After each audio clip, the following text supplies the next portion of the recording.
Ayain nyo na makakain. Nangangapapa yan dito.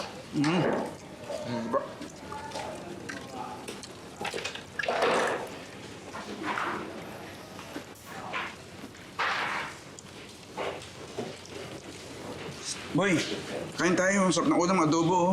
Favorite dito yung sa oblo eh. Nawaya ako. Isang araw kung hindi kumakain, bahala ka, manghihina ka. Oo nga. Sarap. Di nga sabi, di ba? Ano niyo, board na kayo siguro ito sa kulungan, no? Kaya pati buhay ng iba pinapakinaman niyo. Huwag nyo nang pilitin kung ayaw.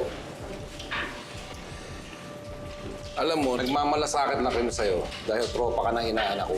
Eh kung ayaw mo kumain, eh, wala naman po yung pilit sa'yo eh. Ako, bumabawi na ako sa pangguguhin ng pinsan ko sa'yo. Ha? Wala akong pakialam.